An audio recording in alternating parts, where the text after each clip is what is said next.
Tetap tenang, tarik napas, buang.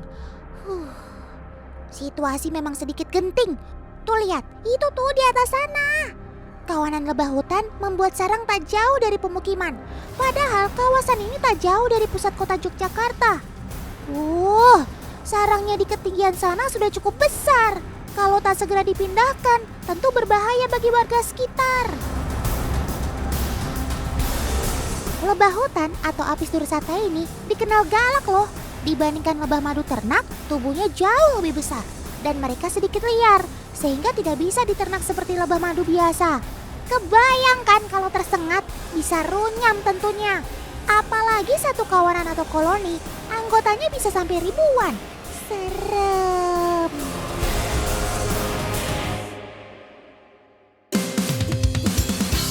Tapi tenang, Otan udah minta bantuan Om Gundul. Itu dia Om Gundul. Nah Otan, nih Om Gundul nih lagi persiapan untuk evakuasi sarang lebah nih di tower air di Hotel Jakarta nih ya. Jadi lebahnya nih banyak mengganggu tamu-tamu yang di sini. Nah, Om Gundul mau mindahin nih. Jadi supaya nggak di sini lagi. Ini Om Gundul lagi persiapan. Nih pakai solar jadi nanti untuk nyemprot bekas-bekas sarang lebahnya. Dan Om Gundul juga mau bikin asap buat perlindungan diri supaya lebahnya nggak nyerang Om Gundul, karena lebah itu takut dengan asap dan bau-bauan yang nyengat. Walah, ternyata tanaman ini berguna untuk mengusir lebah toh. Ayo Om, kita bikin yang banyak asapnya.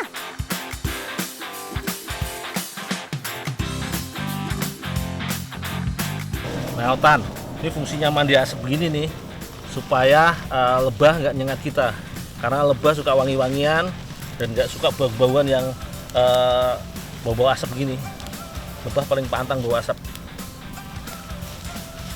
Jadi kalau ada lebah kita asepin, lebah pasti pergi. Iya, kalau gitu Otan juga mau ikutan mandi asap.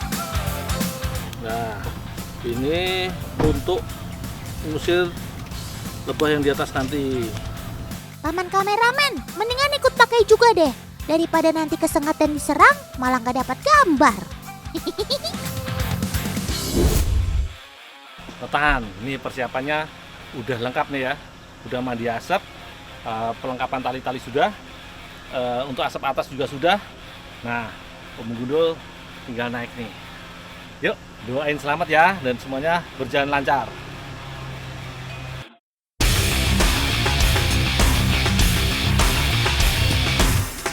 Duh, Otan jadi deg-degan ya. Menaranya tinggi sekali. Kalau Otan yang naik dan melihat ke arah bawah, ih serem. Tak hanya butuh tenaga untuk naik tangga setinggi itu, tapi juga butuh keberanian. Kalau soal ini, jangan ragukan Om Gundul ya. Dia kan petualang tangguh. Ayo Om Gundul, sedikit lagi sampai.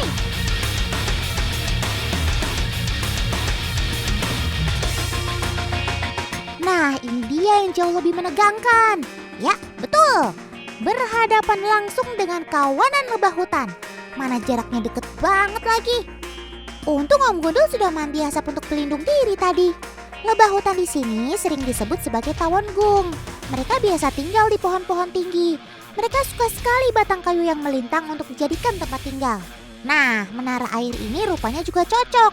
Mirip dengan kondisi ideal tempat tinggal mereka. Pantas saja mereka betah dan membuat sarang di sini. Hati-hati ya Om Gundul. Kalau semakin siang, lebah hutan akan semakin galak. Tuh lihat, kawanan lebahnya mulai berpencaran saat mulai diberi asap oleh Om Gundul. Yang Otan tahu nih, asap akan mengganggu indera penciuman lebah. Lalu mereka jadi tak peka terhadap bau-bauan. Padahal ini jelas sangat dibutuhkan lebah untuk mengetahui datangnya ancaman.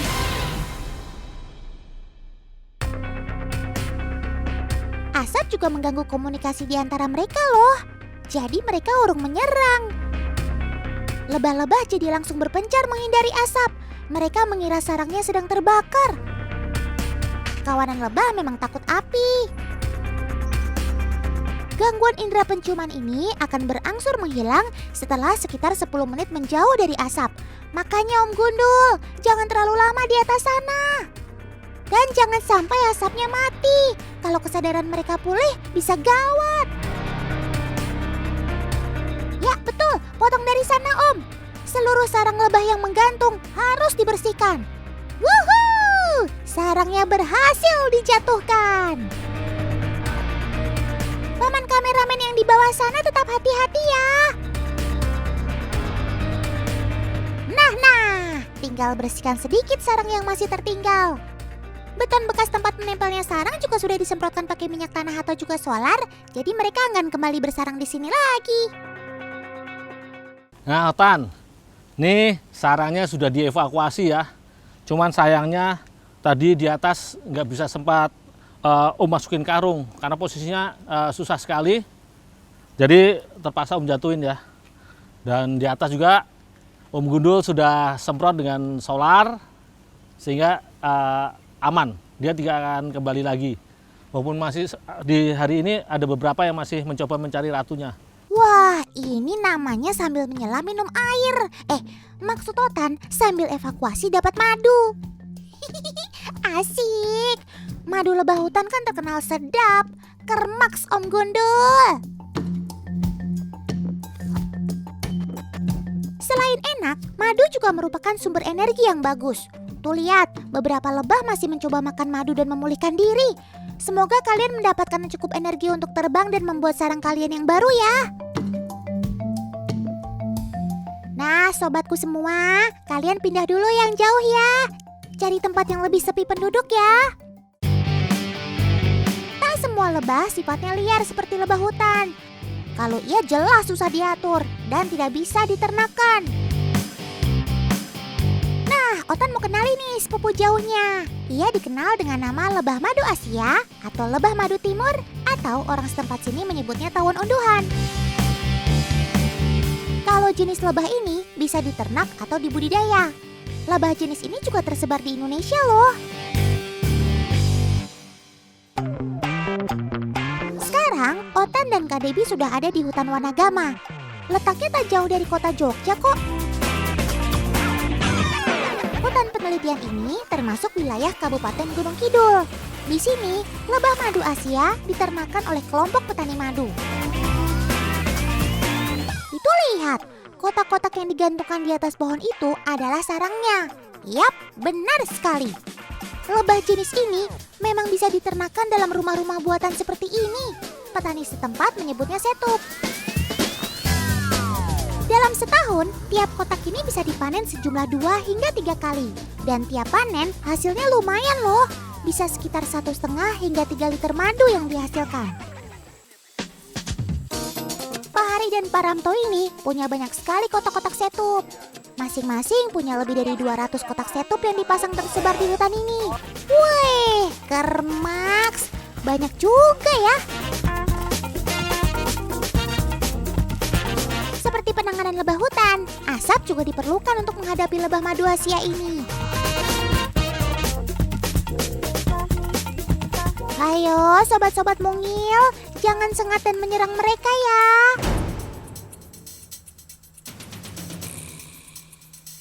Wih, lihat! Saat Pak Ramto sudah di dekat kotak setup, lebah-lebah penjaga terlihat mulai beraksi. Sepertinya mereka jadi siaga. Walau mereka cenderung lebih jinak daripada lebah hutan, saat merasa terancam, mereka juga bisa berbahaya seperti ini.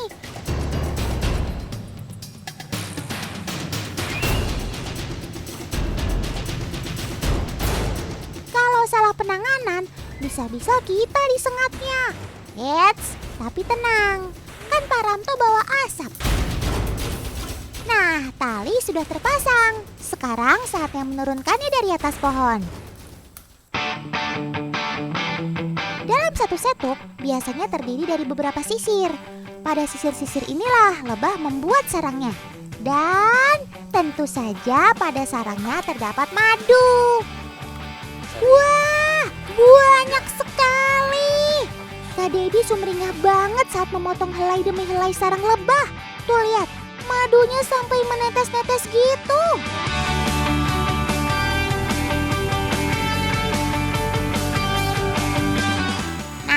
Semoga kalian cepat membangun sarang dan mengumpulkan madu-madu lezat lagi ya.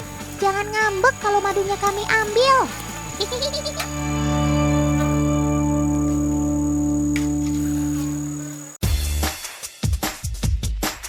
Wait, jangan kemana-mana ya.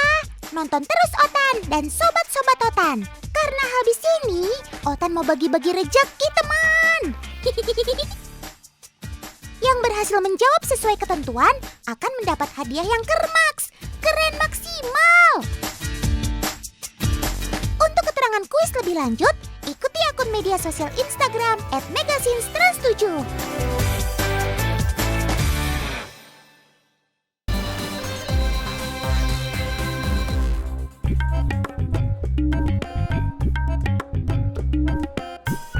Teman, kalau mendengar kata ayam, pasti yang terbayang adalah ayam goreng. Betul. Di dunia, Indonesia khususnya, ayam sudah menjadi bagian lauk pauk yang tidak bisa dipisahkan. Hampir semua jenis makanan sekarang menggunakan ayam sebagai bahan utamanya.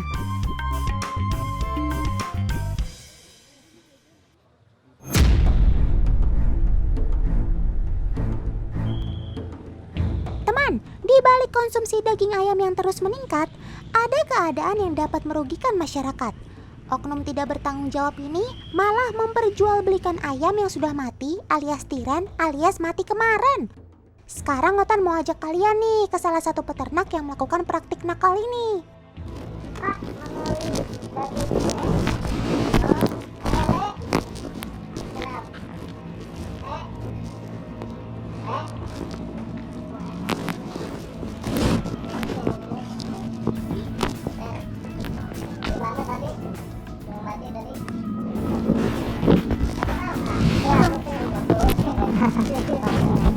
Biasanya para peternak tidak langsung membuang jika ada ayam yang mati, teman. Mereka akan mengumpulkan bangkai-bangkai ini terlebih dahulu, kemudian dijual. Pembelinya pun beragam dari berbagai daerah, teman. Biasanya mereka sudah menjadi langganan.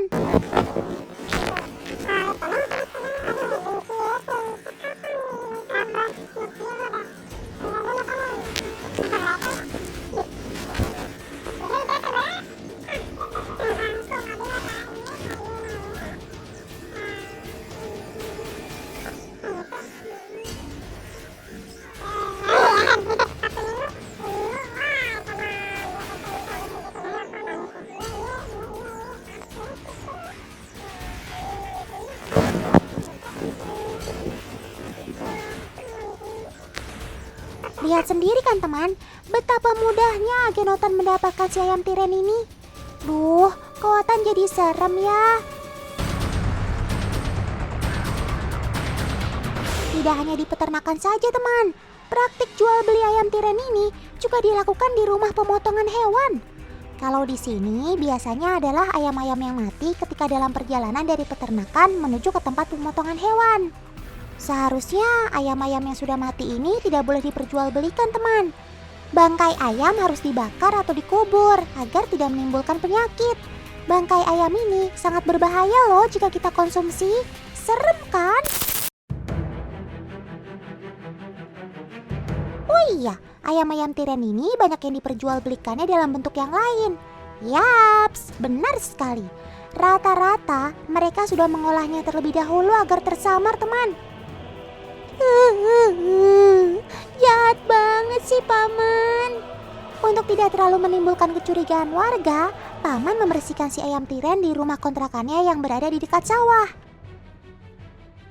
Setelah bersih, barulah ia mengolahnya menjadi ayam bumbu kuning siap goreng. Ini kalau dijual udah bisa berapa? 4.000? 4.000 per potong. Duh Paman, sampai segitunya banget sih cari uangnya. Sampai-sampai mengorbankan kesehatan para pembelinya. Tapi sebenarnya seberapa bahaya sih kalau kita konsumsi si ayam tiren ini? Lebih baik kita tanyakan ke ahlinya saja yuk. Hai Otan, apa kabar? Bu Witri, tadi Otan habis investigasi penjualan ayam tiren nih Bu. Bukannya itu berbahaya bagi kesehatan kalau dikonsumsi ya? Oke, nanti kita bahas ya Tan, tapi saya absen dulu, oke? Duh, Otan lagi di kampus, jadi berasa mahasiswa nih. Udah cocok belum nih teman? Ya, jadi sebenarnya gini Tan. Jadi ayam tiren itu kan ayam yang baru mati kemarin nih. Tentunya kandungan zat gizinya itu lebih rendah dibandingkan dari kandungan zat gizi yang ada pada ayam segar. Selain itu, dia juga tidak baik untuk dikonsumsi oleh kita. Kenapa? Karena darahnya itu kan ada yang keluar nih, tidak sempurna dari ayamnya. Sehingga bakteri-bakteri ini pada tumbuh tuh banyak di ayam tiren tersebut. Jadi kalau ada orang yang mengkonsumsi ayam tiren tersebut, bisa sakit perut orangnya. Selain bisa sakit perut, juga bisa demam, bisa sakit tipes. Apalagi kalau diolahnya tidak baik dan tidak benar. Gitu Tan.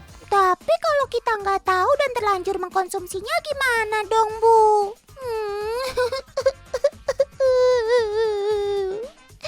Pantes akhir-akhir ini Otan sering bolak-balik ke kamar mandi. Jangan-jangan tidak.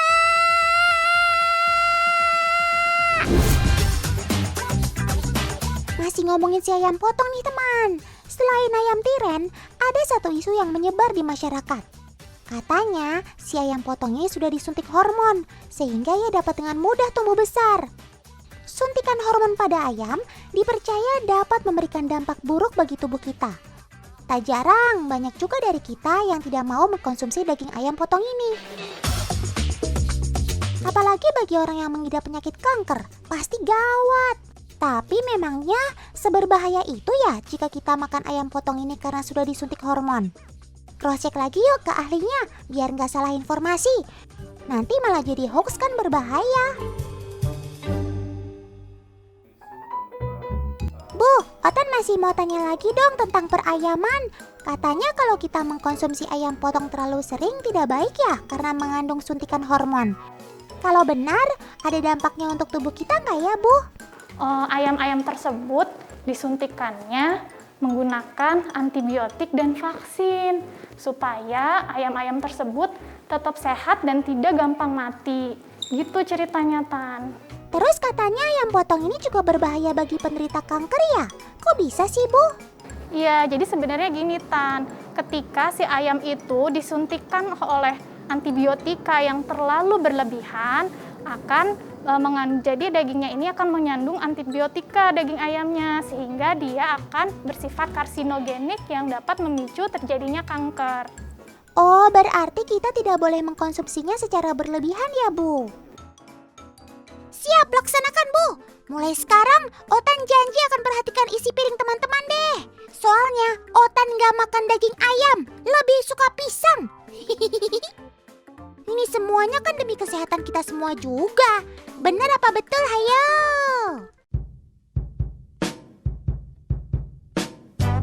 Supaya kita tidak terkecoh oleh daging ayam yang tidak segar, Otan mau kasih tips nih untuk kalian.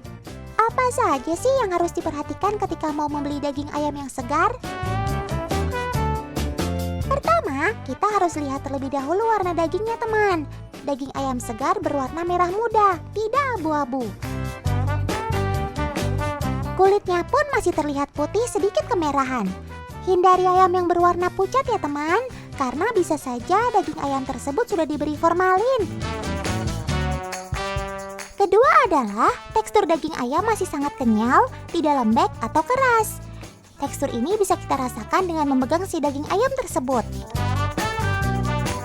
Ketiga adalah tekstur dari kulit ayam itu sendiri teman. Selain harus kenyal, ia juga tidak boleh keras ataupun terlalu lembek.